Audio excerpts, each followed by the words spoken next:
Hi, ladies. Hello. Hi. We're just going to wait for everyone to chime in.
All right. Has anyone else chimed in? I haven't heard anyone. Okay.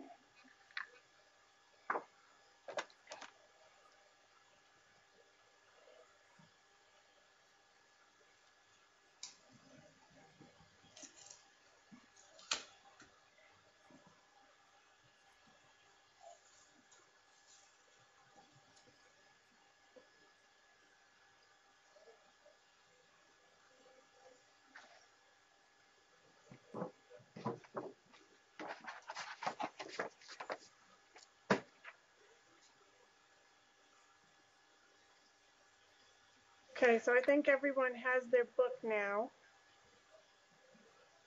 So,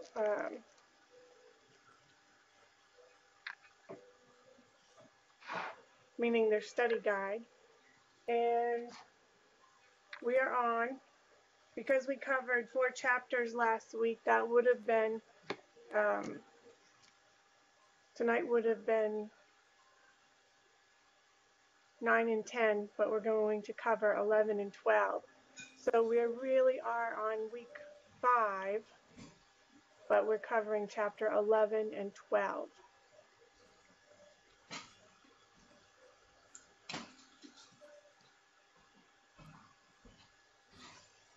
All right.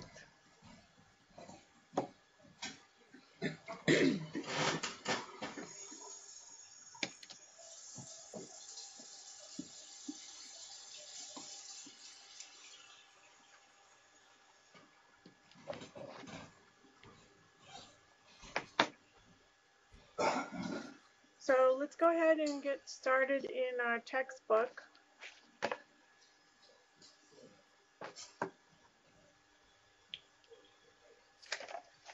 Page 177. And I think the assignment last week was to come back with an active listening. What did you do? Active listening. Remember? Hi, Brittany.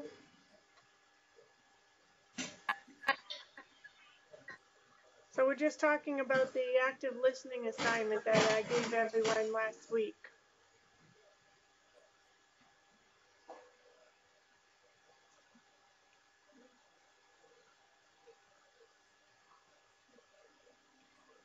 Were you able to do that, Liz? Yeah, I tried it with a couple of people I work with. It was hard to get used to. It's hard to focus on. Okay. How about you, Diane? Yeah, that was a lot harder than I expected. I thought I paid more attention than I did. So when you are sitting there and you are making eye contact with that person and sitting still and trying to pay attention and not fidget or move or wander, it is really difficult. How about you, Brittany? I wasn't there last week. Okay, so you hadn't had time to listen to the lecture? Huh? You haven't had time to listen to the lecture? I haven't gotten it. Okay, so I'll just remember to send it to you. Okay. When that happens, if you guys miss class, just send me an email to remind me to send you the lecture. I don't remember every week who I have to do that for. All right, so chapter 11, patient reception and processing, page 177 in your textbook.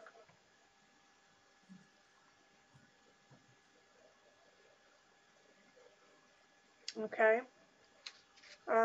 Liz, will you read us the scenario for this week, please?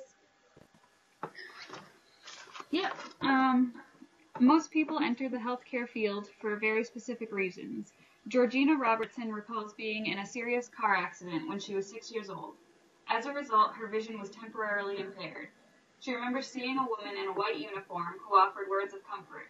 The woman seemed to have a haze around her. Combined with the hospital lights, it made her look as if she had wings. That vision of an angel never left Georgina, and it led her to her decision to enter the medical field. Today, Georgina works for Dr. Stuart Wade, a cardiologist in a large metropolitan area. Georgina is an experienced medical assistant and she enjoys getting to know her patients. She makes notes on the medical record that remind her of special events in the lives of patients who visit Dr. Wade's office. The patients feel that she truly cares about them. Aside from her duties at the clinic, although she is efficient and time conscious, she always has a moment to share a warm smile or hear about a new grandchild. Georgina is a valued member of the medical team in her office. She currently is attending a state college in the evening hours, gaining credits towards her bachelor's degree. She plans to continue her education and apply to medical school in the future. Okay. So turn the page to 178. And let's talk about the office mission statement. Your office mission statement should define the predominant goals of the organization.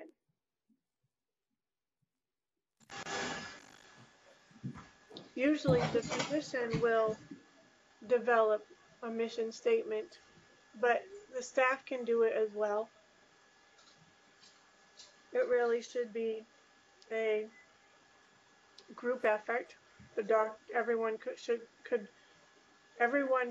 kind of put their 2 cents in and come up with a mission statement. This mission statement will often reflect the reason why the practice exists. And you want to display it in the office or in information booklets. With the reception area, the first impression should be a lasting impression. So you want to make sure that the office is orderly and neat, very, very clean. If you're a staff member in the office, you want to that things are picked up if clutter or anything gets on the floor, and just keep a very nice reception area. As you can see on page 179, this is an outline of an office.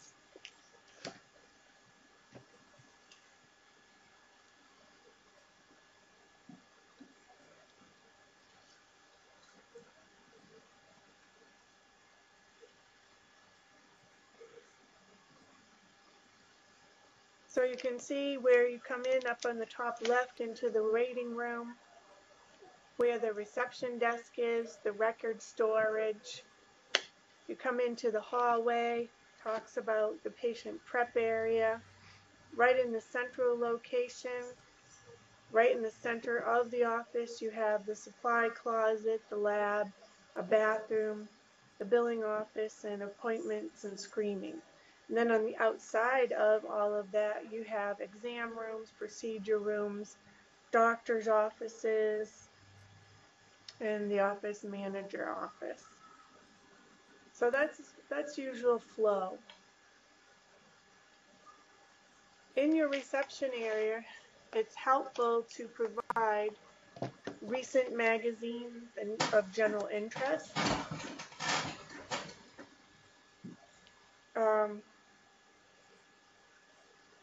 Some restful music, maybe a lighted aquarium. What other things do you see in a reception area, Diane? Some of them have TVs that you can watch while you're sitting there waiting. Okay.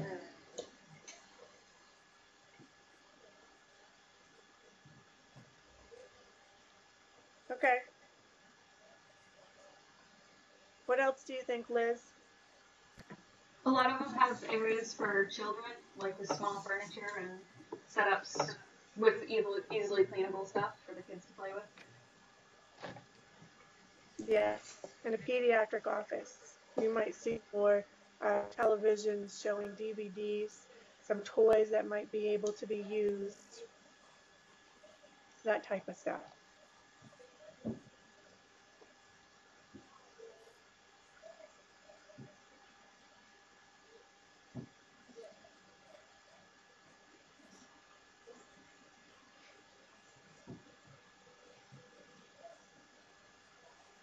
All right.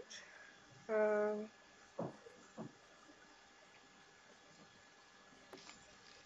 so, critical thinking application. Georgina believes that her patients enjoy a homey atmosphere, which is less intimidating than the sterile clinical feel of some medical offices. How might she give her office this type of ambiance?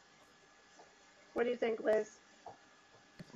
I think she can arrange the furniture so that it's comfortable for people and make sure there's some homey touches. There could be pictures on the wall or just things that don't necessarily make you think of being at the doctor's.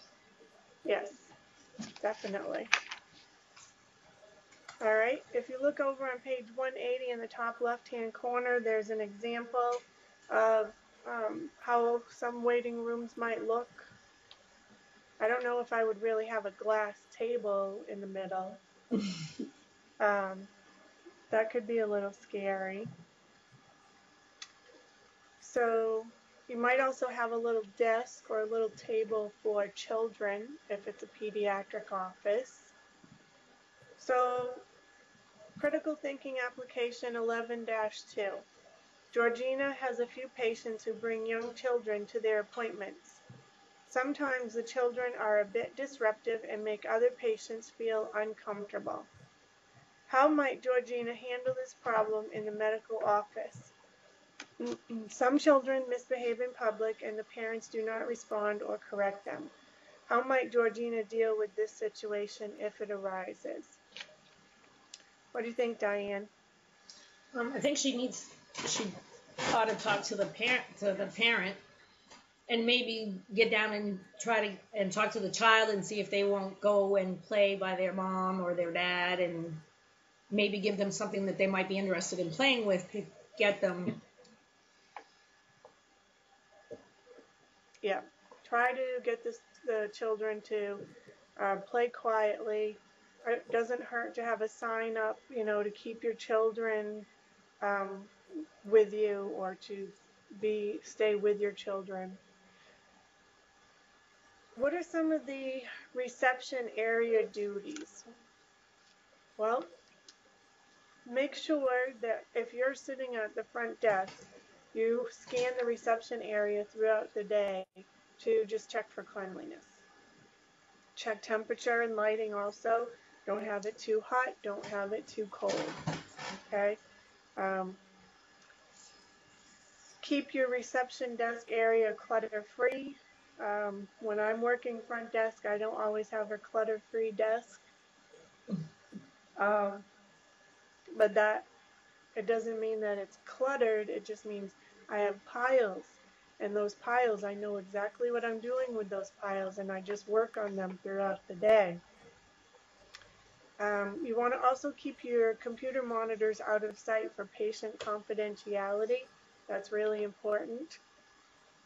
What should you do to prepare for patient arrival? What do you think, Diane? I think that their charts ought to be pulled already, so that when they get there, you're not looking for them. Make sure that the labs and whatnot are in, if they've had lab work done, that's in their chart. Right. Make sure that you have everything pulled together and ready for the visit. So check the paperwork, make sure it's completed with social security number, date of birth, address, arrange them in the order that they're going to be seen, make sure there's enough paper to write a progress note if you're actually writing using paper charts. So how do you think we should greet the patient? Liz, over on 181. Make sure you're friendly and make sure you acknowledge every patient when they come in. Don't just ignore them, smile and greet them and help them forward any. Yes, greet them with a smile, acknowledge them, ask them for their ID, make sure you greet them by name, make sure you have the correct person on the insurance benefit card. All right, patient check-in. Patient check-in over on page 182. A sign should inform patients to sign in and wait for help if medical assistants are busy. Also, make sure the reception area, anytime the medical assistant has been away, that they greet the new patients. Also, you might see glass partitions are sometimes used. So you might want to develop some type of a system to alert staff when patients enter the office, especially if it's a single office, single staff, single doctor office. You might even use patient sign-in registers like you see on page 182 at the top right-hand corner. That is not um, that can still be HIPAA compliant, and you still see some of those around, and it's okay because it means that it's incidental disclosure. So critical thinking application 11-4. A patient passes Georgina in the hallway as she is leaving for lunch and stops to greet her. The patient's face is familiar, but Georgina cannot recall the patient's name. Occasionally, Georgina sees a patient outside of the office, such as in the grocery store, the library, and other places around town. Everyone forgets someone's name on occasion. How might Georgina and her staff members remember names? What do you think, Diane? I don't know because I'm not very good with that myself. Okay. What do you think, Liz?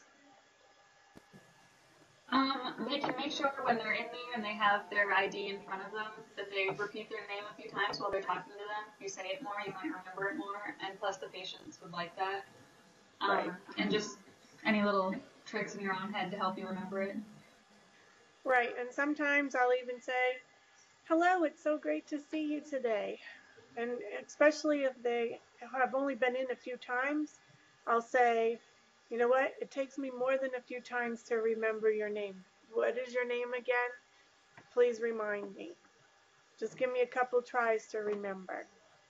If it's not someone you see on a regular basis, it's really okay to do that. With patient interaction, you want to try and make sure everyone feels at ease and comfortable. You want to greet the patient immediately in a friendly way. Always use eye contact and ask about insurance coverage. You want to review the day's schedule. So make sure you know the names and the pronunciations. Check or chat with the patient about, current events and things going on in their life. Just don't get too personal. Sometimes your patients can actually be anxious, particularly if they're anticipating bad news. So just be reassuring when they come in. Make sure that they have support for a safe arrival after an office visit. And if it's allowed, make notes about the patient's mental health that can actually help the doctor offer treatment. Your registration procedures over on page 183. Registration or information form on the patient's first visit is really important. Most sheets contain your patient's full name and date of birth, responsible person's name in relationship to the patient, address and telephone number. You can see right there on page 183 the different things it includes. Most of your sheets also contains information about place of employment and other things. Just pay attention. So critical thinking application on page 184. Often some time is needed to complete forms when a new patient arrives in the office. How might Georgina keep the office on schedule when new patients arrive, requiring medical record construction and form completion? What are some ways to trim time from these activities? What do you think, Diane? You can ask the patient to come in earlier than their appointment so they can fill out some of the paperwork. Or you can mail it to them and have them fill it out before they come in. And you might be able to get some of that information when they're calling to make the appointment. Right. Yes. So when we are obtaining a patient's history on page 184, we, as a medical assistant, are handing them forms to fill out. So really what we're doing is we're making sure that they're filling everything out correctly. So obtain their personal history, their medical history, and their family history by using the questionnaire. Then the physician can augment that procedure during the interview when he goes in to see the patient or she. Use reflection, restatement, and clarification as you obtain patient information. So look at what's on the paper first. Make accurate notes in the medical record. Use the patient's own words as much as possible. And never offer medical advice.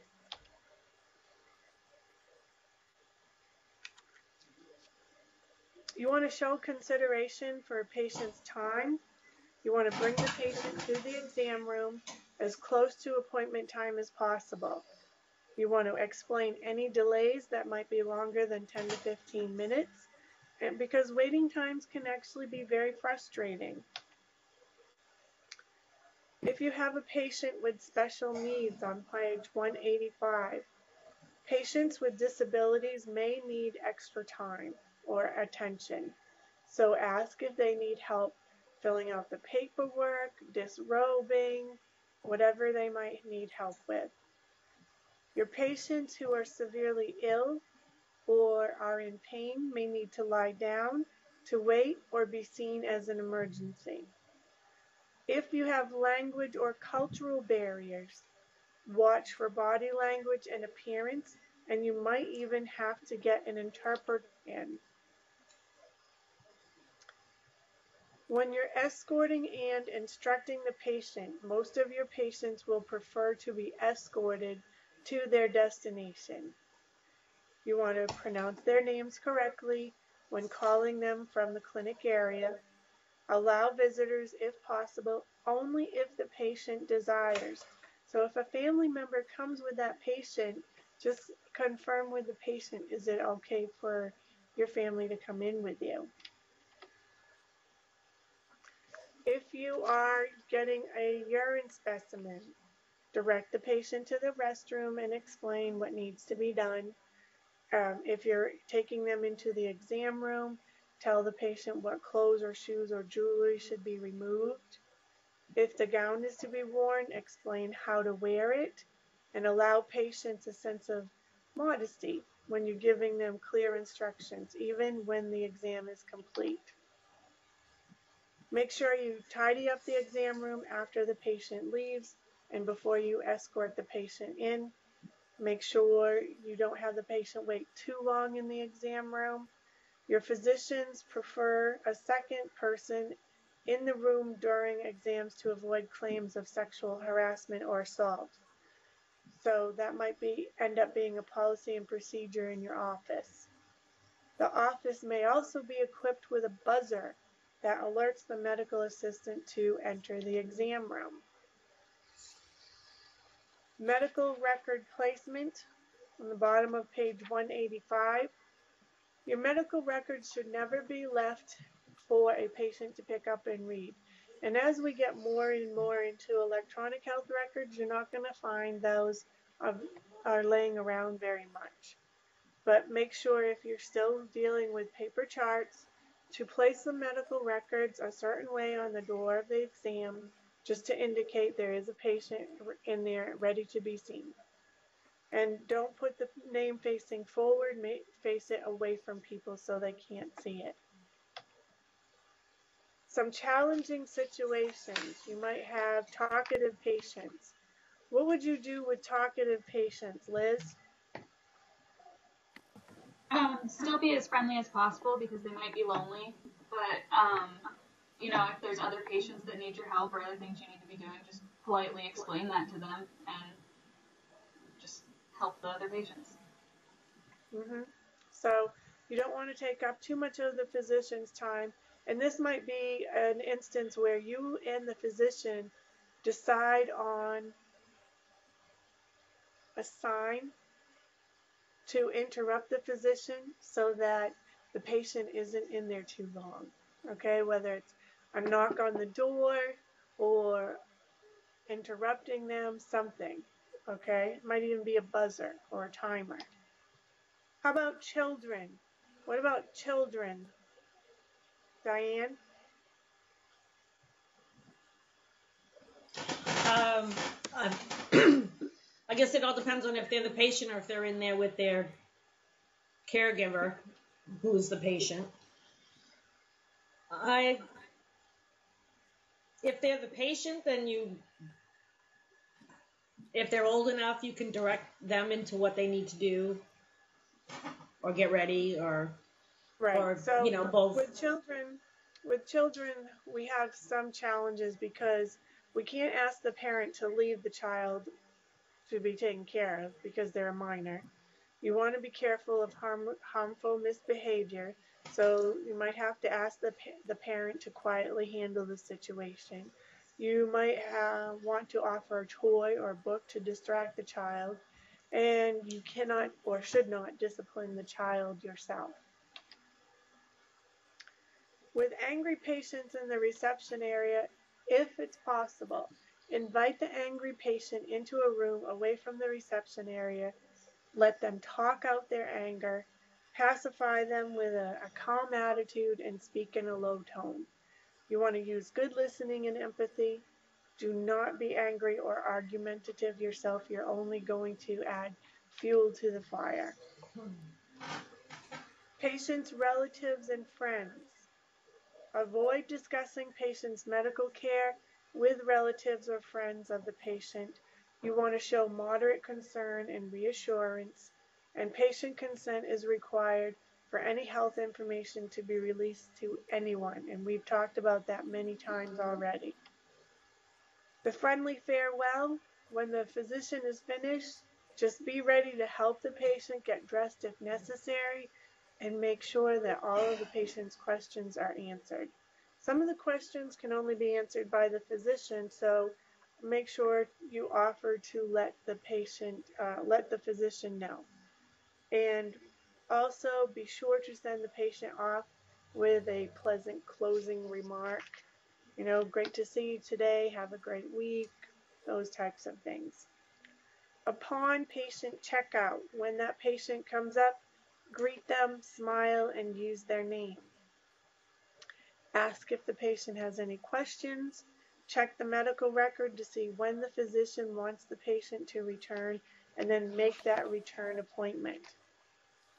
Also, upon checkout... Are you receiving an incoming call right now, too? I'm getting one from Jackie Brewer. Should I answer it? Is she somebody in our class, Jackie Brewer? She is. She is in our class, but I don't know. I'm not getting it here. It's ringing on my... Oh, it just stopped.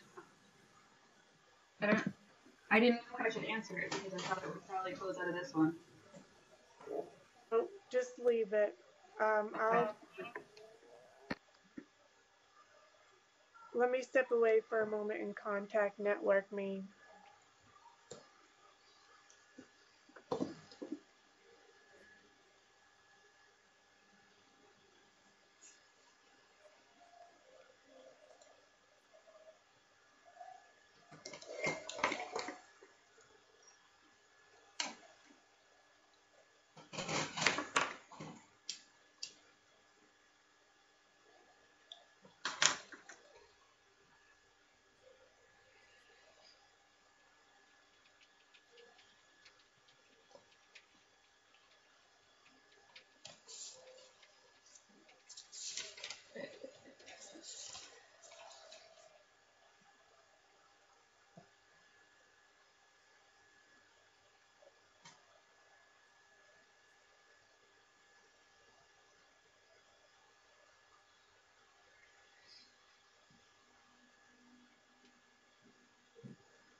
Okay, so to finish up, when the patient comes to checkout, ask the patient for payment. Make sure your copays are collected before they leave for their visit. Ask them if they would like to pay now or pay cash, check, or credit card. Always give them a payment method. Follow the procedures, obviously, that are outlined in your office policy and procedure manual for checkout.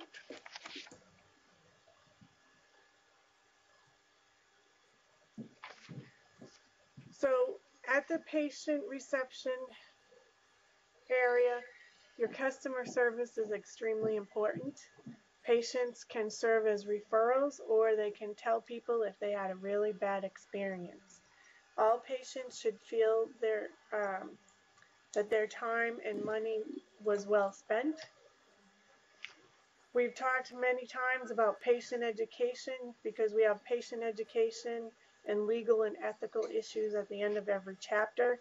There should be a patient education center in your office, basically, that holds brochures. There might even be DVD programs in the reception area. Both of your medical assistants and doctors should ask if the patient, if he or she has any questions throughout that visit. Your legal and ethical issues. As a medical assistant, do not offer medical advice unless you are instructed by the physician. Provide only the information the physician has approved or is included in the policies and procedures manual. Listen carefully to the patient complaints and try to resolve them. Do not discuss any patient information with anyone. Any questions so far? Nope. Okay. Has anyone had to go to the doctors this past week? Actually, I went with my parents last Thursday. Okay, tell me about the experience. They really should read this book. Yeah, I agree with that. We had a long wait in the reception area, and then we had a really long wait in the procedure room. Hey, Jackie. Man, Miss Doreen, is there a way that they can put me on the list? Because I've been trying since 5:30 to try to get into this class. You are on the list, Jackie. How do I get into it? The last two times somebody's had to actually let me in. I've had to call that phone number. Okay, what time did you turn your computer on? I tried at 5:30 because I have such a hard time. Okay, if you have your computer on about 5:20, 5:25, all right, and you're logged into Jabber, the system will call you because you are on the list. I haven't had any calls. I had to just call them again. I've been waiting all this time for somebody to answer the phone again. Okay, so I will contact Network Maine Okay. by email and find out what the issue has been. Okay. Thank you. You're welcome. So we have gone through Chapter 11, which is patient reception and processing. Did you get your study guide? I haven't yet, no. Okay. So other people have gotten theirs, so I expect you should be getting yours anytime too, because Okay. everyone has been getting it sporadically. It's not like a group of everyone got it all at once. They're coming one by one. So we just finished up patient administration and processing. And when the lecture's done, if you want, when I'm done converting it, you can get it so you can listen to the first hour. Okay.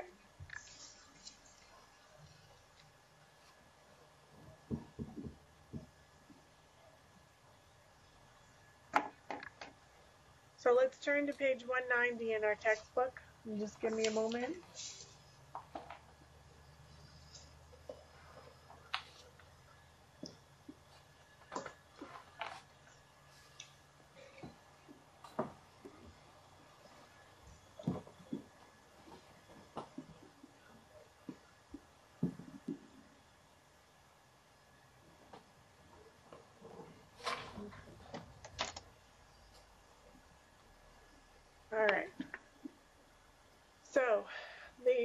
Chapter 12 is all about the office environment and daily operations. So, Diane, would you read that scenario for me, please? Sure. Kayla Kemper performed her externship at Dr. Richard Tarago's office, a general practitioner clinic downtown that serves low-income patients, most of whom do not have medical insurance. Some patients have a copay of $5 to $25. Others have no copay, depending on their income level. Kayla's family is quite wealthy and working with patients whose lifestyle is very different from hers has been an eye-opening experience. On many days, she wanted to leave the clinic because she realized that a large number of patients were unable to seek medical care at the start of an illness, and when they finally came to the clinic, they were in worse condition. Kayla is a caring and she saw the suffering many patients experience daily. She found it tough to see people who had difficulty obtaining health care, yet she realized that a large number of Americans have no insurance coverage at all. Kayla discussed her feelings with her clinic manager, Elaine Mays, and expressed her concern for the patients in the clinic. Elaine asked her whether Kayla would like to continue working with the patients, and Kayla admitted that she would, although it was not easy for her. Elaine then suggested that Kayla's background is so different from the patients, she might want to stay at the clinic as a volunteer for a few months to add to her learning experience. She accepted the offer, and after 3 months as a volunteer, Elaine hired Kayla to work in the clinic area full-time. The patients constantly commented on how compassionate and considerate Kayla treated them. Kayla truly learned the meaning of giving as it relates to the medical profession. Her externship was the start of her full-time career. Okay, so has anyone had any luck or any interest in trying to find a few hours a week where you can go into an office and kind of shadow or help out? I haven't, no. I hadn't Okay. thought about it. Well, it wouldn't hurt. See if there's some place that you can volunteer a couple hours a week just to kind of get into the office, and you can explain that you're going through this course and you were wondering if you might be able to job shadow or if there's any room for volunteers to, help with filing or anything, and see if you can get in like that.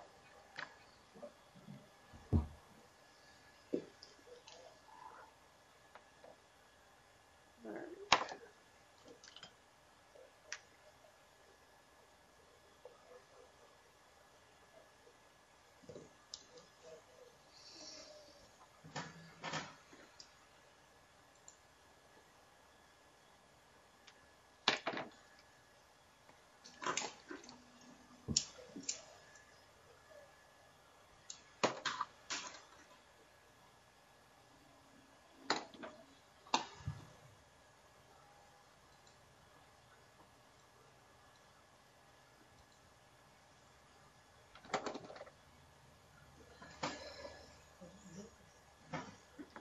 Okay, so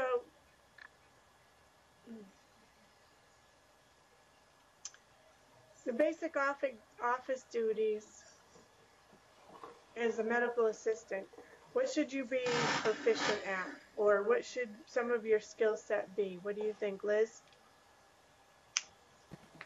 You should be able to multitask, but you should also be able to be good at organizing and be friendly and efficient. Yes. Okay, and make sure you're prepared for all of the daily operations.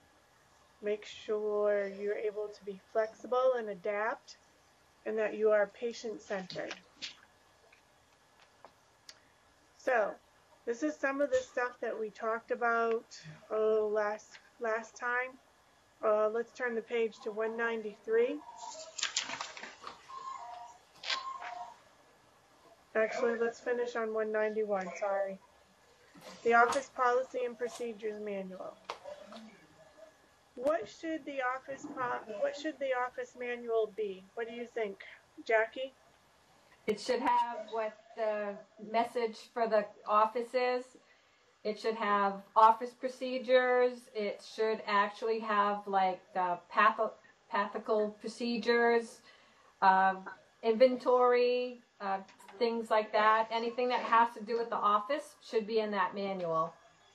Right, and it should be easy to read, detailed. Should also offer some administrative information with the steps. You should also have something in there about compliance. And if in doubt, you should be able to check that office policy manual for a procedure to avoid any errors. Okay, so to use that office policy, everyone should use it. Everyone should read it. Everyone should know the expectations of the supervisors. This manual is a reference for all the employees. So whenever it's revised, you want to insert a page giving the date the revisions become effective. After the revision, a memo should go out detailing the changes that are made. Some of the sections that you should find in your policy manual would be the expected employee performance, tardy and absentee policy, sexual harassment. You can see at the top of page 193, they give you the different sections.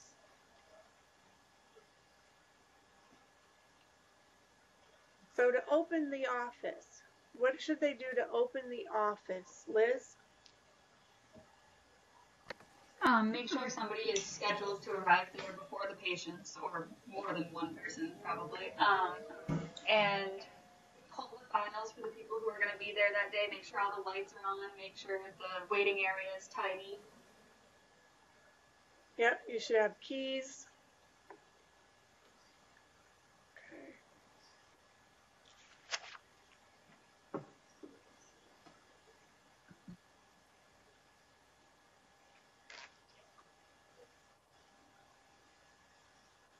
What are some of the things you can prepare for the day ahead? Jackie? You can have the patient's information ready. Put the files out. You can check for like test results that might be needed. Just verify that they are going to be coming that day. Make sure, like Liz says, everything's clean. Everything's ready. You've got the waiting room prepared with like all the medical supplies you're going to need. Just try to make everything ready so the day can run smoothly. Okay. Also in that, we want to make sure we can prevent theft. So you want to keep only a limited amount of cash in the office. Most of your offices that have medications like narcotics, make sure those are protected, that the back door is locked at all times, that the cabinets are locked. Also, make sure you, when you're preparing for that next day, check your fax machine, check your messages. You might even divide the preparation of the duties among the staff. Some might stock the supplies in the rooms. Some might stock the supplies in the restrooms. All different kinds of things. On page 194, critical thinking. Kayla realizes that the office does not have a set method for letting the medical assistants know that laboratory results are ready to be filed. How might she handle this, and what suggestions can Kayla make to Elaine? What do you think, Diane? I think that they should have them. I think there should be a way for them to know that so they can put them in the files. Not quite sure how that would be handled. Well, when the faxes come in, you want to date stamp them and put your initials. And then there should be a folder or a box or like an inbox that they get left for the doctor. Once the doctor reviews them, the doctor will initial them and then they can be filed. That's usually the procedure. So same thing with lab results, x-rays, stuff like that. What about specimens? Tell me about specimens, Liz. What would you do with specimens?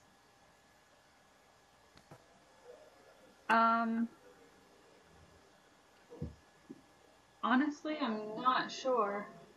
Okay. Make sure you follow the office policy on that. Follow the office policy, check for test results, make sure the test results are recorded in the records, and if it's abnormal, the results should be reported to the physician.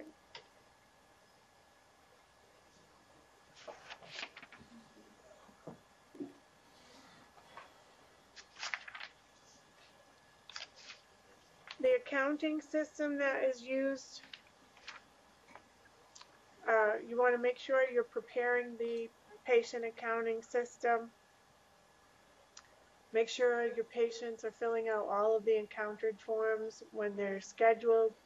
Stock your sheets, your appointment cards, your physician business cards. Patient traffic flow on the right-hand column of page 194. Determine the best room layout for an efficient patient traffic flow, because some offices have sick rooms as well as sick rooms and well rooms. Some provide face masks for the sick patients. If there's backtracking, make sure you take as few steps as possible. All right? The fewer steps patients have to walk in results in a better traffic flow. You want to make sure you avoid patients backtracking if possible. Many of your offices you're going to see perform all of the procedures in the exam room, and they only move the patients if they absolutely have to. The medical assistant should walk and push the wheelchairs on right sides of hallways at all times. If you have visitors to the office, what should you do about visitors to the office, Jackie? You should notify if it's like for another physician, for an example. Let the doctor know that the physician is there because their time is valuable. So let them know ahead of time, or let them know that they're there, and maybe put them in their office so that way they're not waiting out there with the rest of the patients and things. Usually if it's like a cleaning company, or any like salesperson, usually they make appointments. So then that way they know that that certain time is for them, and they can talk about products that they might want to buy or stuff like that. Right. Also keep in mind too that your office manager usually can handle some of the salespeople and stuff like that. It's not always the physician. Some of the daily, weekly, and monthly duties on page 195. Let's do the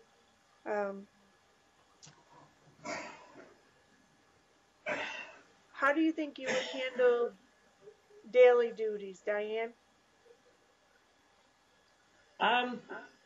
Keeping the keeping the waiting area clean, keeping the patient rooms clean in between patients, and filing whenever there's time for it. Okay. The big thing with your daily, weekly, and monthly duties is to develop a checklist. Basic checklist. This is what daily duties, these are my weekly duties, and these are my monthly duties. That way, on any given day, whenever you set, like every Wednesday, this is what has to happen. Every 15th of the month, this is what happens. Every 30th of the month, this is what happens. Okay, just create that checklist and adhere to that checklist as much as possible. Constant cleaning, unfortunately, it has to happen. Cleanliness helps prevent the spread of disease. Countertops, sinks, door knobs, restrooms. Disinfect the whole office during your slow periods. Have professional cleaners come to the facility during the evenings when your patients and staff are gone. Leave instructions for the cleaning crew that is very specific as to what needs to be cleaned. Have a staff contact person who is the contact with the supervisor for cleaning if there's a problem that arises. Keep a log of the tasks that were completed. So, critical thinking application 12-4. Kayla has noticed that on the days after the cleaning crew has come, soda, plasticware, and other small items seem to be missing from the kitchen area. Today she notices that an entire box of paper towels is gone from the office. Kayla knows the box was there the day before because she personally checked in the shipment. How can Kayla handle this situation? How is the situation complicated if one of the people who cleans the office at night is a coworker's sister? What do you think, Diane? I think she should talk to the office manager and tell her that she knows that was there the day before because she checked it in herself, and let her take care of it.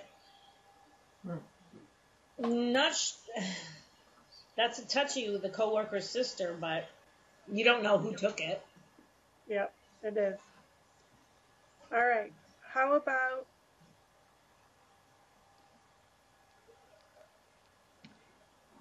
filing? Filing is actually very critical, and it should be completed in a timely manner. Why is it critical, Jackie? You want to try to have the information available for when the physician wants to take a look at it. You want to make sure that all the information is actually in the file, so when he is looking at it, he knows what the test results are, and it's not leaving it hanging around for other people to see. You know, if it's hanging on the table, for an example, other people could see it. Right. And you hit the nail right on the head. The provider needs to see that information. So the sooner that it gets filed, the sooner he can address it with the patient. Lab results are really important in getting filed away. All right, let's talk about office supplies. Turn the page.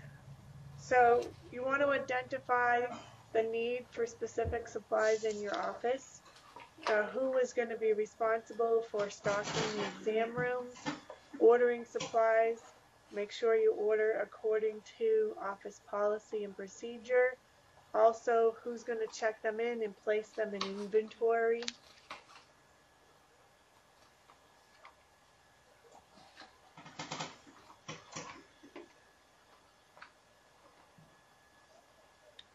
All right, budgeting. Tell me about budgeting, Liz. Why is budgeting important?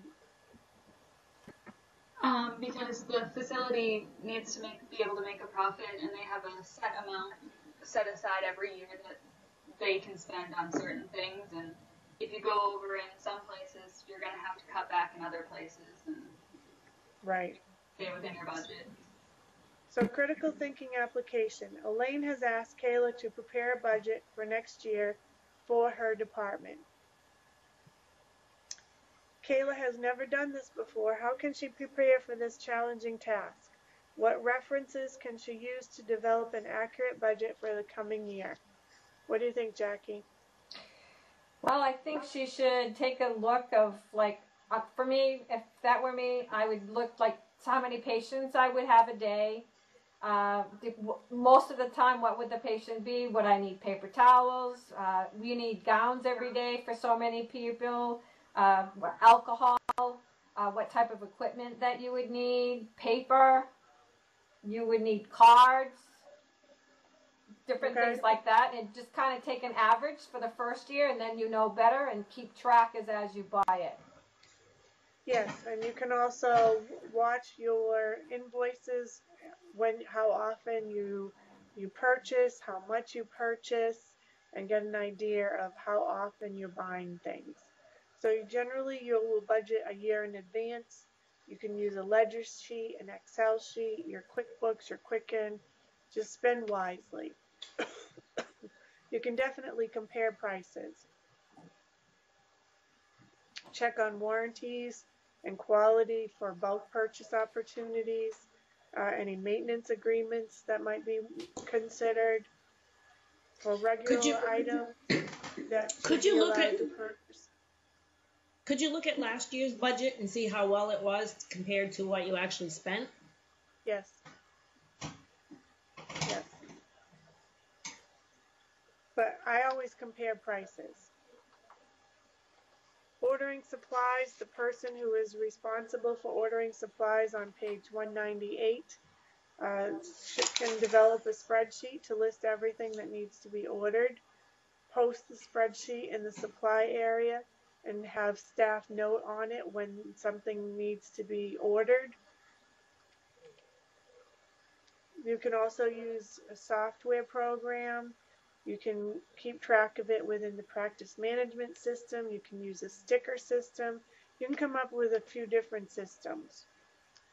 Using the internet to also check your pricing and your discounts. A lot of physicians, they have accounts with suppliers and they can pay monthly, so that's helpful. Make sure you pay off any credit cards monthly to avoid interest charges. When you are replenishing supplies, check the front desk before the day begins. One person, again, should be in charge of checking the inventory and ordering. Your larger practices might have an assistant who checks the supplies and prepares the patient rooms specifically just so it's taken care of and no one has to worry about who did it, who's supposed to do it. When you're ordering equipment, this is a little bit more involved than just supplies. Most of your equipment is known as capital purchase and must have a physician or office manager involved in the purchase. At least 3 estimates should be obtained before a capital purchase is made. That's a really good idea. Consider the features and the benefits of the equipment in addition to the cost. Don't just buy it. Outsourcing tests may be cheaper than purchasing the testing equipment. It is also acceptable for a physician's office to make a profit as a business.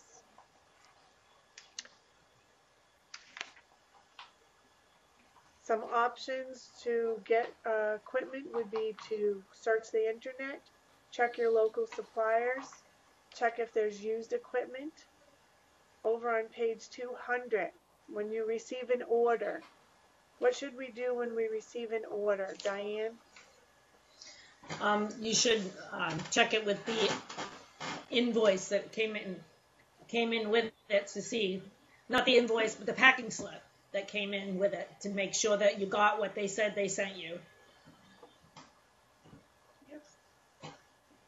Okay, and then notify the person that inventory arrived, and make sure you report any discrepancies to the supplier if you are the person in charge. And make sure when you're stocking the items that you rotate so the older items are used first. With warranty information, if the product comes with warranty, be sure to mail information to the manufacturer. If it's registered, the manufacturer can contact the owner for recalls, and make sure that you keep a copy of the warranty on file. Invoices and statements. Your invoices show an itemized list of goods that are shipped with the price and the sale terms. This is what helps you to determine pricing if you're going to turn around and resell supplements to your patients. Your statements are usually a summary of the financial account, showing the balance due and transactions that affect those accounts. You want to make sure that you read both carefully and make sure they are error-free before making any payment. If you troubleshoot equipment failure, what should you do, Liz? Consult the owner's manual for directions on how to troubleshoot it. And if Then all what? else fails, call. Yes. I like live chat. Live chat works really well. Yeah. Equipment maintenance, medical equipment, it should be maintained regularly. Maintenance should be performed by an authorized user. There are guidelines for maintenance in your owner's manual. You should develop a schedule also to ensure all the equipment is maintained. Keep all of the information about that piece of equipment all together. I just create a folder and I label it what the equipment is. To prevent waste, what are some of the goals to prevent waste, Jackie? You can try disposing hazardous waste correctly. You could not waste time for helping, not wasting time. You can make sure you're helping somebody at all times, whether it's the patient or other people. Use solar panel batteries, refillable calendars, two-way billing envelopes, refurnished office equipment, reuse dishware, just doubled air filters, just things like that, so that you can save money that way. Yep. Very good. All right. Lunch and break times. So all of your staff should get a morning break and an afternoon break as much as possible.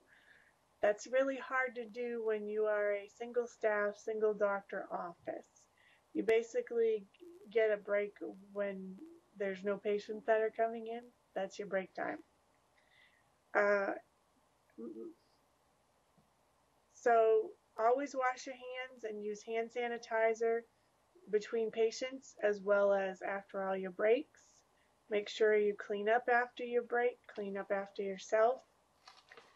On page 202, sending and receiving email. Work-related emails should be professional with good grammar and accurate spelling. Do not use slang or abbreviations. Make sure they're confidential if they relate to a patient. You do not want to be sending personal messages to work that you do not want a supervisor to read, and many businesses require employees to sign an acceptable use policy. Internet research. Medical assistants may need to do internet research. You want to only use trusted sites containing reliable information. When you're traveling for business, some reasons might be a seminar or a workshop to gain additional information. You can learn new techniques or procedures and also obtain CEUs, which are considered continuing education units. You will also see that some physicians or most physicians are required to accumulate their continuing education credits each year. Medical assistants also might need to have continuing education credits. It just depends on the certification. Right now in the state of Maine, you are not required to be licensed as a certified medical assistant. You can go online and check Maine Certified Medical Assistant Association and see what the requirements are. You also want to consider the cost of the sessions, the cost of travel to and from the seminar, and any lodgings and gas and food. Scheduling travel, hotel rooms, and car rentals. You want to travel by air or car. There is reimbursement for mileage. You want to reserve accommodations and rent the car if necessary. Travel receipts, page 203 to 204. Keep all of your receipts and turn them into the office manager. Travel expense report should be completed upon return. Some businesses allow a per diem, which is a daily allowance for expenses, and you want to account for each expense on the report, attach the receipts, and turn in.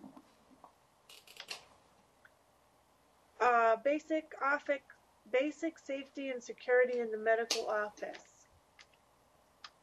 What would you do with suspicious persons, Liz? You want to make sure you try to keep a distance if it's possible. Stay behind the counter. Try to alert someone else in the office. Maybe have a code, something you would say to somebody Yes. that you work with so that they know something strange is going Yes. on. Very good. How about a robbery, Jackie? You would let the physician know that there's problems. Let your office manager know, so that way more people can pay attention to maybe the robber while somebody else is trying to get help. You can, if somebody can, try to call the police to let them know that there is something going on. Yes. So for general office security, all drugs, prescription pads, and money should be locked up securely. You want to make sure all of your alarms systems are often used. The fewer employees who know the alarm code, the better. And your office manager should make the daily bank deposits to reduce cash on hand. How about smoke alarms and fire extinguishers, Liz? You want to make sure that you have working smoke detectors, and you want to make sure to change the batteries every 6 months. Even if they're not babysitting and they need it, you should, just to be safe. And you want to make sure fire extinguishers are in an easily accessible place. Very good. So, who knows how to use a fire extinguisher? Do you, Jackie? I do, yes. Okay, so tell me how to use a fire extinguisher. You take the extinguisher. You want to hold it at the base of the fire. You want to pull the plug, the pin. Then you want to pull up on the handle, and you want to put it at the base so it will try to put the fire out more at the base of it. If you put it at the top, you're just going to make it splatter. So by putting it at the base, you're going to make most of the foam go where the fire is itself to try to put it out. Okay. So the basic method for using an extinguisher is there's a mnemonic device called PASS, P-A-S-S. And so you pull the pin, you aim the hose at the base of the fire, you squeeze the handle, and then you sweep the nozzle. And you do like Jackie said. And then for fire safety, you also want to remember RACE. And that is rescue, alarm, confine, and extinguish. Why would we use RACE, Jackie? Because you want to make sure that you get the people out first. You want to make sure that they know about it. You want to try to contain the fire, and if you can, you want to try to actually put the fire out itself. Very good. So when we are determining the office safety, we want to know, are all the exits accessible and unobstructed? We want to know, are all the fire extinguishers operable and properly located? Are all the emergency lighting units and exit signs operable? Are any extension cords or multi-plug adapters in use? And does an escape plan exist with 2 ways out, and do employees know how to use it? And it goes on to indicate, your alarms and your sprinklers and your materials being stored in flammable liquids. So these are all different things in determining office safety. For your fire exits and your exit routes, there should be 2 exits in the facility that must be designated fire exits. They should be clearly marked and easily accessed. They should also remain unlocked during business hours. For security purposes, they can be locked on the outside, but with an exit bar to get out in an emergency. And you should have regular drills to practice the evacuation. So you have 2 routes from each room that should be posted. In the event of emergencies, to be prepared, okay? This is a process where you have to prepare and mitigate and respond to and recover from an emergency. So every office should have what they call an EOP. What is an EOP, Liz? It is an emergency operations plan. Yes. So in that emergency operation plan, we want to protect the patients, the visitors, and the staff. We want to make sure that we are providing prompt, efficient medical care. We are establishing a clear chain of command, maintaining and restoring essential services as quickly as possible, and protecting the clinic property, facilities, and equipment.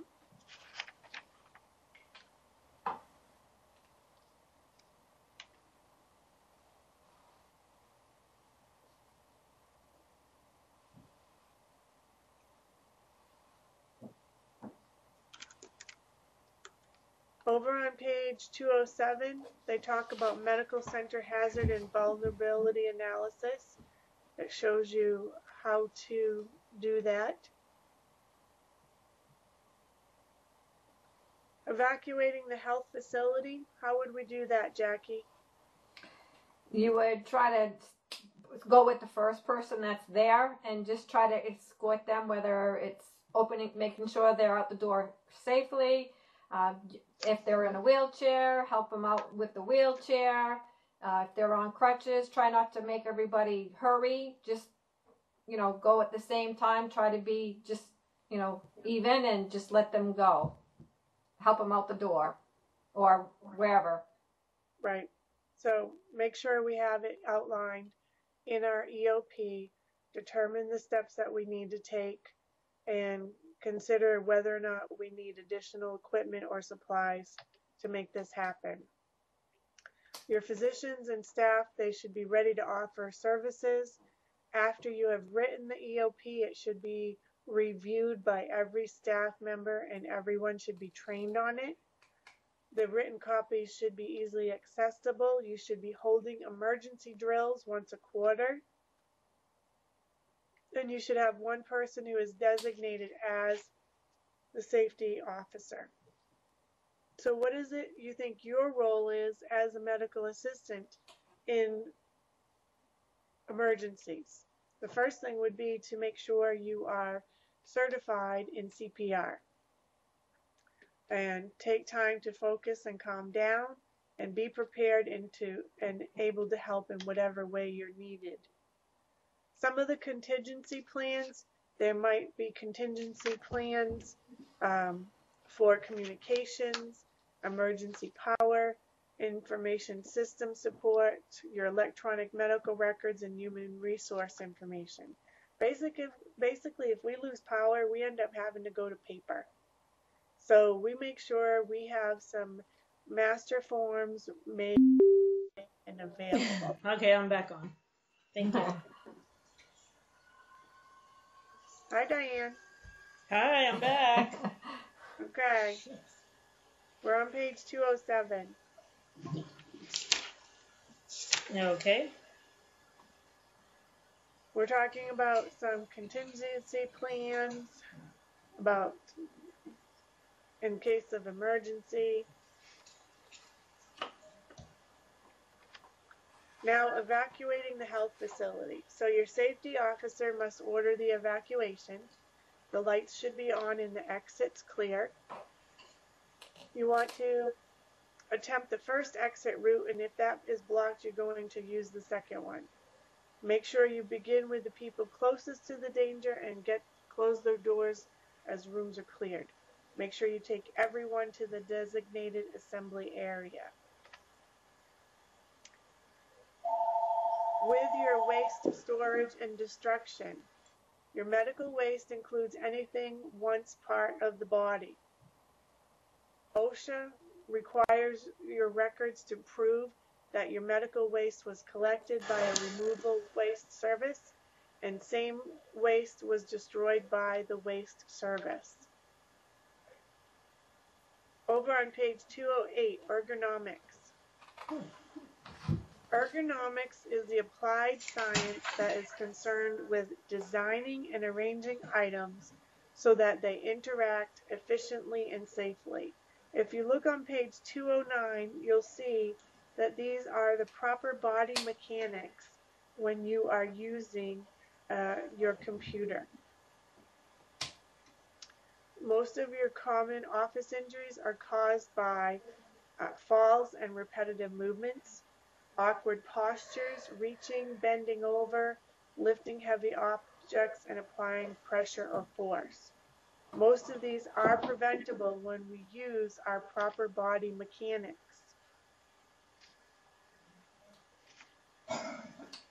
Preventing eye strain, over on page 210, there's ergonomics and preventing workplace injuries. When you're preventing eye strain, you want to make sure you have even office lighting. You shouldn't have any flickering or glaring. Your computer monitor, it should be comfortable, horizontal distance for viewing. Make sure you reduce the glare by using an anti-glare filter or an LCD display. Use a high quality monitor and take an eye break every 15 minutes or so. Back, neck, shoulder pain injuries, take frequent breaks, change positions, warm up before repetitive tasks, avoid twisting or bending, and make sure that your equipment is positioned directly in front of you. Place your back and shoulders against the back of the chair with your feet flat on the chair. You want to avoid overstretching or overreaching. Avoid bending your neck for long periods of time, so you shouldn't be sitting like this at your computer all the time. And when you're lifting, make sure you bend from your hips and not your waist. Preventing back pain while lifting. I'm not going to go through all of these. They're pretty simple and straightforward. We've all heard them before. Avoid twisting when lifting. Bend your knees and grasp the object firmly. Hold the object close to your body. Okay, when you're placing a heavy object, same thing pretty much. Shoulders back, knees straight ahead, tuck your chin in slightly. Avoid bad posture.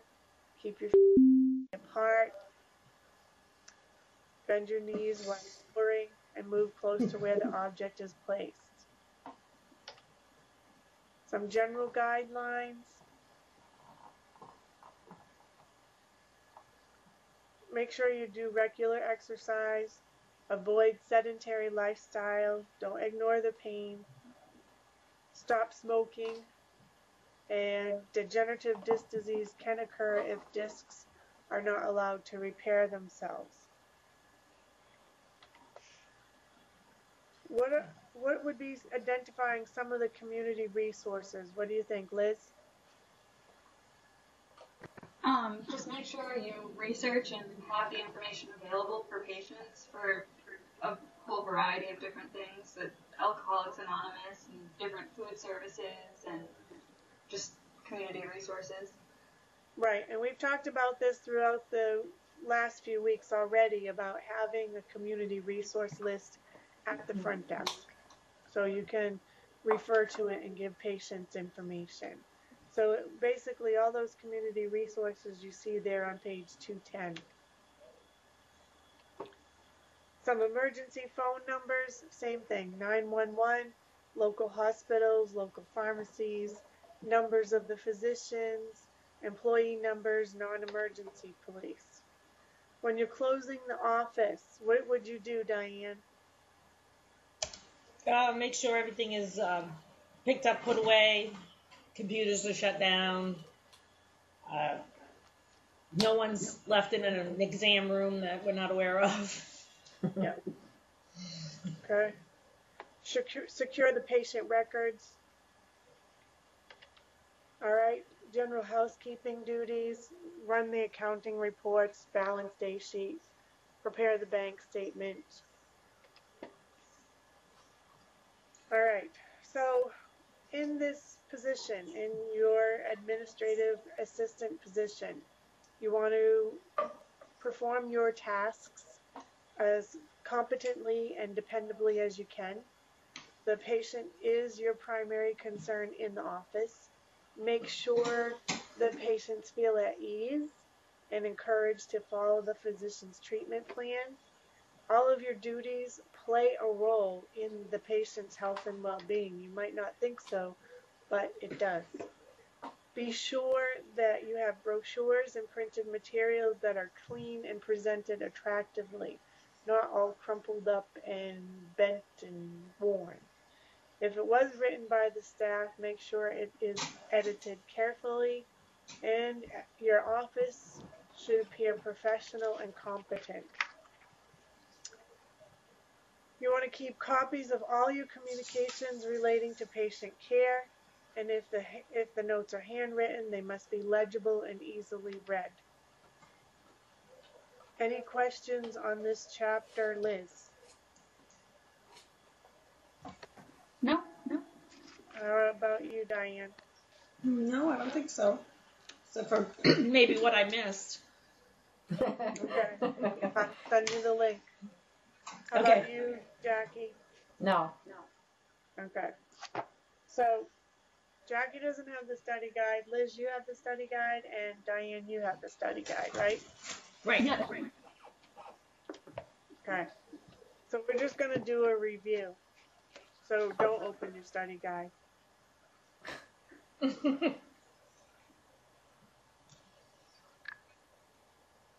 Because Jackie doesn't have one. We'll just do a review. Alright. Usually in the study guides, and this will be good for everyone to hear, usually in the study guides I have you do usually the vocabulary reviews and some skills and concepts. I usually go through and I assign the different things. So when you do get your study guide, Jackie, you can just go through the study guide and do what you feel comfortable doing. And when you're done, I'll send you all the answers so that you can check your study guides with the answer sheet. Okay? What I'm more concerned with than anything else is Evolve. I want you to be practicing on Evolve, doing the quizzes on Evolve, and then taking the Evolve exam. I do know that I have had some emails this week to respond to, and no, I have not responded to them yet. Again, I don't get to those types of emails until the weekend. I do try to reset everything as quickly as possible. There's a couple right now I'm not able to reset without Evolve's help. So I have to get on chat and talk to Evolve and see what they can do to help me. So, Jackie, as soon as you get your book, let me know. Okay. Your study guide, and then you can basically just start working on the chapters in the study guide. I'm assuming Liz and Diane, you've been working in the study guide since you've got your books? Yes. I know, Liz, you just got yours too. So you probably just opened it up and started doing some? I think she's gone. Yeah, it looks like her picture's frozen. Okay. All right. So let's just kind of do a little review. Start with chapter 11. And this is a vocabulary review, so this is a good review. So if you go back to chapter 11 and look at your vocabulary,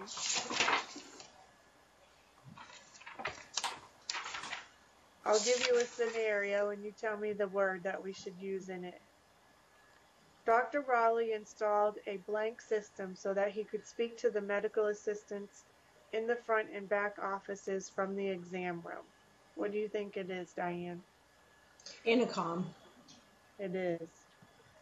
All right. Medical assistants must be aware of the perception patients have of the office staff and take steps to ensure that it is what? What do you think, Jackie?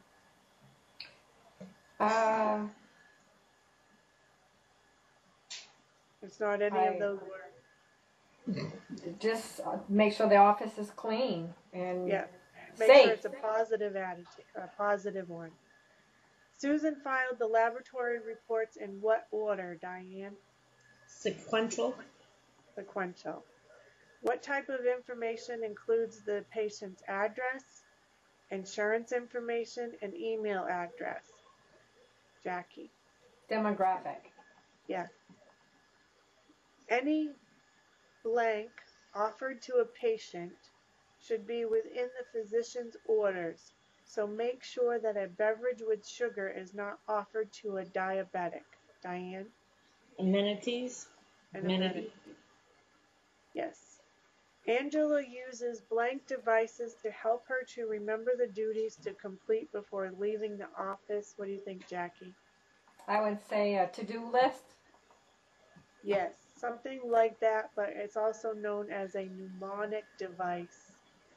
So she remembers how she has to close up by using a mnemonic system, a mnemonic device, like we did with pass and rescue, race.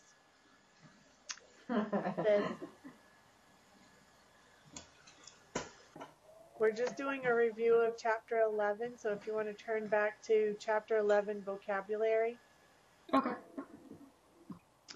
So employees prefer to work in an office with what kind of environment, Diane? Harmonious. Harmonious. Dr. Lawson has a blank desire to serve his patients and promote wellness. What do you think, Jackie? Fervent. Yes, fervent Fervent. desire. A secondary use of health information that cannot be reasonably prevented is called a what, Liz? Incidental disclosure. Yes, incidental disclosure. Medical assistants may find it helpful to write a patient's name using blank spelling to remember its pronunciation. Jackie? I don't know what the word is, but what the name would sound like and how you think it would be spelled. Phonetic. Phonetic. Yes, phonetic. Excellent. Okay, so let's talk about the reception area again. List 5 items that might be found in the patient reception area. Diane. Magazines. Informational pamphlets.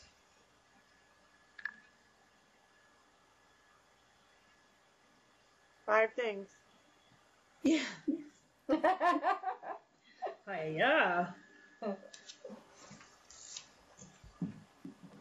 Toys, TV, Toys, TV, and TV player. some. Okay. If a computer is provided in the reception area, what cautionary measures should be taken to ensure patients' privacy? What do you think, Liz? Have a separate login just for patients so that That's right. they don't have access to medical records and stuff. That is correct. Yes. Okay, what is, if you have a delay longer than how many minutes, what should be said to the patients? Jackie? It's going to be no more than 10 or 15 minutes. And you can let them know that there is a delay if they want to stay or if they would like to reschedule. But at least let them know that there is a delay and just keep coming back to them to let them know. Right. All right, Diane. Give me several routine tasks for closing an office. Making sure all patient charts are put away. Make sure there are no patients left in any of the exam rooms and that the exam rooms are ready for tomorrow. And I know there's more. There is. You want to lock the cabinets, put the files away, perform your day-end and bookkeeping procedures, prepare for the next day, put your bank deposit, and so on and so on. All right, let's go on to Chapter 12, vocabulary. Turn to your vocabulary list in Chapter 12.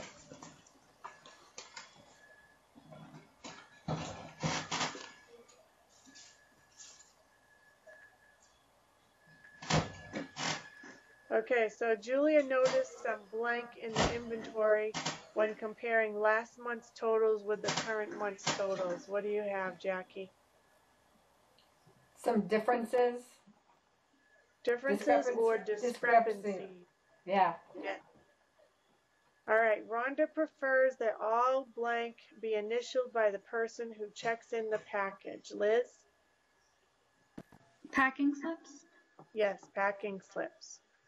Dr. Hughes is blank when dealing with conflicts in the office by talking with staff members and looking for ways to compromise. Diane? Proactive. Proactive. Kayla enjoys developing a budget for office expenditures each fiscal year. I just answered that one. Items on blank frustrate the office manager because of the follow-up required to make sure the items eventually arrive at the clinic. What do you think, Liz? Back order? Yes, back order. When Douglas neglected to pay the supply bill by the due date, he blank late charges and increased the total by 2%. Jackie? He got finance charges, so it made the price go up. Yes, he incurred late charges. Elaine, the office manager, reviewed the blank requirements before the coders left for a seminar in Dallas. Diane?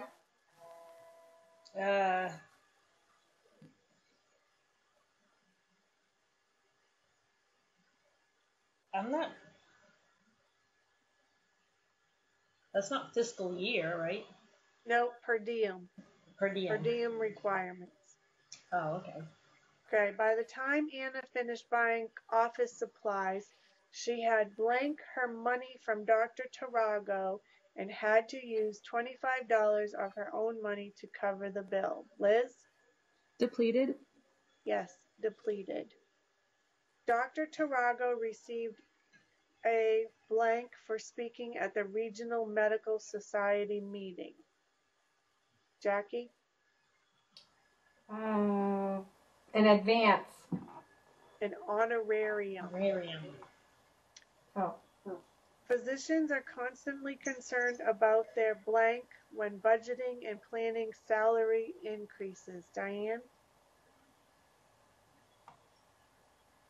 Overhead. Overhead. Julia knew that there were blank circumstances involved with the patient statements being sent late during August. Liz? Is it mitigating? Yes, mitigating. September begins the blank blank for the clinic. Jackie? Fiscal year. Yes, fiscal year. Dr. Hughes finally agreed to the outsourcing of his medical transcription. I just answered that one. Dr. Tarago gave Kayla a blank before she left to attend the medical assistants convention. Diane? In advance. In advance. All right, Liz, give me 6 duties that should be completed before the patients start to arrive. Make sure that all the lights are turned on, the temperature is at a good level. Make sure you've pulled the patient's files, that you have any lab tests with their files. Make sure the patient exam rooms are stocked, and make sure that the physician has prescription pads available. Good. Yep. Turn on the equipment, so on and so forth. What parts of the medical record should be checked to see whether additional forms need to be added before a patient arrives for an office visit? What do you think? Talking to me? Yes, Oh, sorry, I couldn't hear. that's okay. You want to make sure that all the lab tests are taken care of. You want to make sure that you verify the demographics, make sure that everything's correct. You want to make sure that their health insurance is up to date and get copies of it. Okay, And- we need to make sure we have additional progress notes in the chart. That's another thing that we need to do. Okay? Okay. All right. 10 expenses that the physician's office incurs on a month-to-month basis. Diane?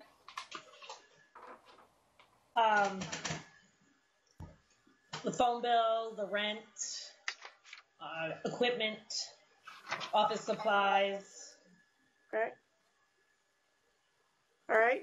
What are some tasks that can be done between patients or during slower periods? Liz? Tidying up, cleaning, any filing. Yes. Returning patient phone calls, that kind of stuff. Okay, I'm going to say something and you're going to tell me if it's medical waste or regular waste, okay? Jackie, gauze that is used to stop bleeding after a venipuncture. Medical. Yes. Tissues used in the reception room to clean eyeglasses. Liz. Non-medical. Right. Blood tubes containing blood that has already been tested. Diane.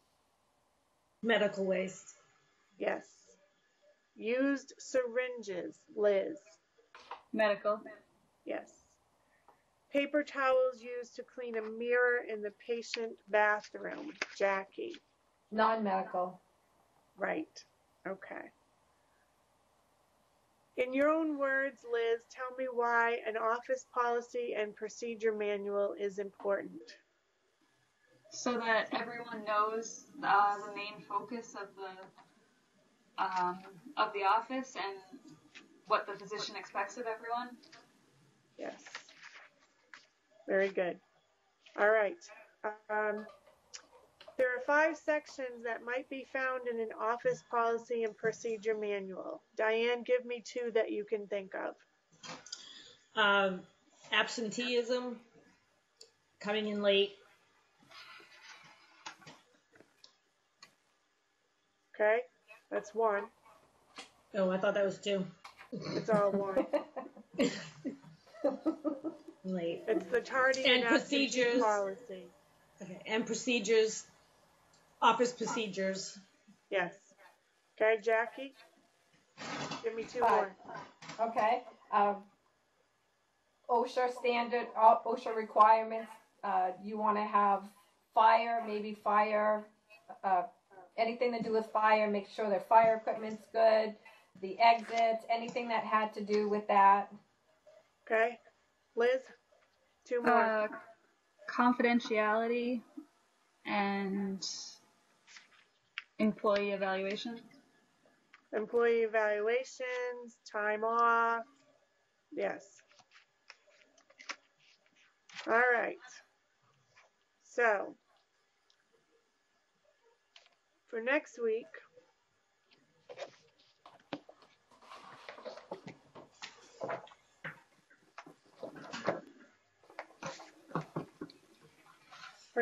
we're going to cover 13 and 14.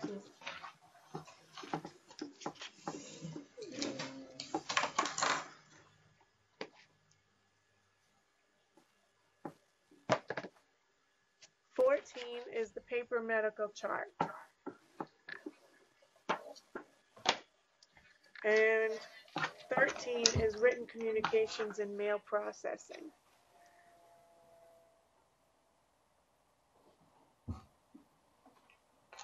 So Jackie, as soon as you get your book, let me know you got your study guide.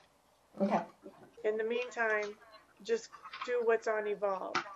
Okay. For Liz and Diane, where you have your study guides, I'd like you to, I'm not worried about you going back right now and trying to catch up with what's in the study guide.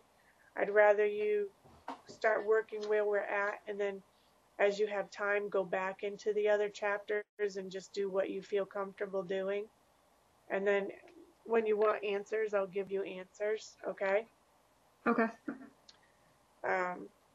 Doreen, I've had my study guide all along, so I could use the answers for. I've worked in my study guide the whole time. Okay, so I'm up to date on mine. And I've done chapters 7 through 10. Perfect. So I'll send you the answers. Okay. Okay. So then for those who are online listening to this, if you want your answers to the study guide, you just need to email me. If you missed the link to a lecture, you need to email me. And just go on to Evolve, do the exams for tonight's chapters, and continue on with the practice quizzes, the practice exams, and any of the interactive stuff you can do. And what is your takeaway from tonight, Jackie? I learned a lot as far as like the office procedures, like cleaning every doorknob, the bathrooms. I learned a lot about the actual things that they do. I never really thought about it till I actually read this section, and I'm like thinking that's a lot of work. That always trying to make sure things are clean, especially like the kids' toys. I'm like thinking all the little kids touch it, and you got to go wipe it, and you know it. This section really made me think of how hard they really do work. Yeah, that's why it's good to have just the books and not any toys, because the books are a lot easier to wipe. Yeah. How about you, Liz? Just that there's a lot of similarities even in non-medical offices, just like other jobs that I've had. A lot of the policies and stuff, you see a lot of it coming back in this, like the fire plans and the escape plans and things like that. Good. How about you, Diane? So far in the whole book, I've learned a lot, and not realizing what they actually have to do back there, but also what some of the offices I do go to should really be better at. Yes. Good. Okay. I'm going to call it a night. I know it's only been about 2 hours, but that means you have time to go play on Evolve. Yes. I actually like taking that sample test. Good. Yeah, I do too. It will help when it comes time for the national exam. Is the national exam the same way with The multiple national choices? exam is going to be multiple choice. Yes. Yeah. Yes. So all the practice that you can do with it now will be helpful later on. Do you know, Doreen, that's the thing that I've been doing. I've been having a hard time when it's the fill in the blanks. I can do the multiple questions. I can do the true false. It's when I get to the answer one, it's like I freeze. And like 9 and 10 for 9 and 10. I was going to ask you to reset that because I'm like thinking, especially the internet one, I'm thinking I do internet all the time, but to ask those questions, they were just really made you think. Yeah. I'm like Diane. It's very interesting with this book and how everything works together. It's very, very interesting. Good. Oh, did you do the listening assignment last time?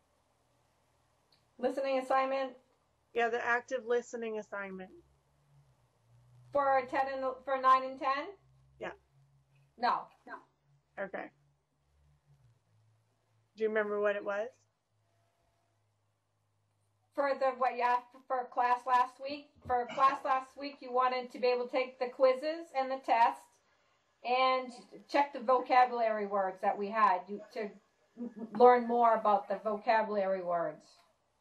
No, one of the assignments was for you to come back with an active listening situation where you actually had to sit and be an active listener with family, friend, or coworker. Well, that would be my boss, Brian, because we kind of have it out.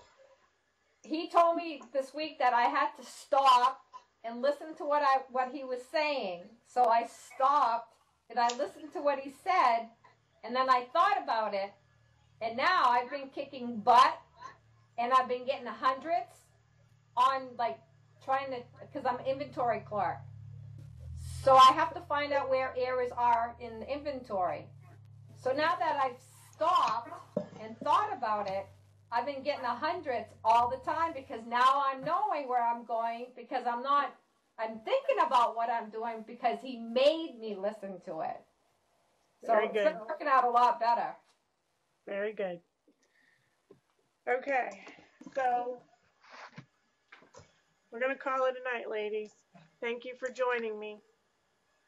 And Jackie, I'll check with Network Maine and see what's going on. Yeah, Jackie. and can you set 9 and 10 for me too, Doreen? Yep. Okay, thank you. Jackie, if they don't call you, if you go into your history and just go back to the previous week, you can call back in yourself just by clicking on it. That's how I got back in when it logged me off tonight. Yeah, I don't know why, because the last couple times I've been getting it, and I'm going to check the history, and if I just do that, that'll let me right in? It did for me. For the other class that we're in, the anatomy, the terminology one, Mm-hmm. there's like 4 classes that go on at once, so it brings you to a main screen, but there's like a computerized voice lady who says, like, if you know your code for your class, type it in now. Mm-hmm. But it lists the codes for the classes right on the screen. So it tells you what it is. I think this one's 404 and the other class is 406, or the other way around. I can't remember which, but it'll tell you right on the screen. You know what happens for me? When I shut this off now, it'll like go back to like I haven't done it. That's why I start at 5:30. So when I come into the Cisco Cisco Jabber video, when I come in, it'll ask me it'll download it. So it goes through all downloading it all over again. Oh, really? And then and then Mine does that too. Yeah, what the heck? I mean, it's already downloaded in the system, so it's a pain in the butt. That's why I start at 5:30. So Do you know? Go ahead. Do you know our class starts at 5:30? Yeah, that's when this class starts. No, Is it that doesn't. Yes, it does. No, it starts at 6. No, this 5:30. one's 5:30. The other class that we're in starts at 6, but this one starts at 5:30. Oh, wow. Shit, no wonder I'm having... I was wondering when I got there, I'm like, you guys just started at 6. Okay, so it's 5:30. Yeah, Yes. it is. Okay, and that's why I have a hard time, now that I know I'm late, but that's why I have a hard time, because every time I come in, I have to re-download everything all over again and start fresh. Once everything's downloaded, then I put in my jabber.com, and then it'll bring it up, and then I sit there and wait, and nothing comes up. But Yeah, I was that's thinking crazy. it was for 6.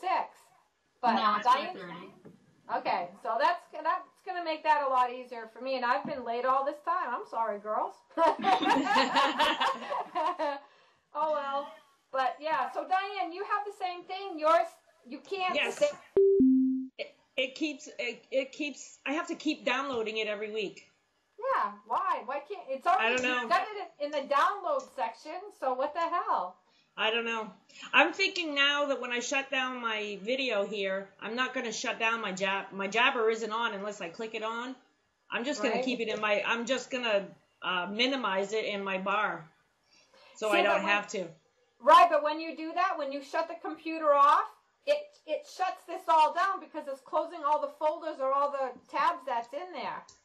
I only hibernate. You only hibernate? Yeah. Oh, you do? See, yeah. I don't do that and stuff. So, but yeah. So really, seriously, I all this time I've been thinking it's been 6 o'clock. No, it's 5:30. Okay, well, I gotta let her know. I'm sorry. But if you're up and running before 5:30, they should call you because they call me every week. Yeah, but you weren't running. You weren't up and running. Right, at 5:30, that's when I started getting it ready because I figured it was for 6, but we're going to get it better next week, and I'm going to try, like Liz says, I'm going to go check in my favorites and see if I can put it in my favorites so that way they can call me. Right. Yeah, I'm going to try that too because I don't know why I don't have an icon or why I have to keep downloading it. Yeah, I don't understand because you can put in your Jabber name and it's all set and everything, but then after that it doesn't let you. So I don't know. All right, Diane, thank you. All right. Yeah. Okay, See bye. you later. Bye.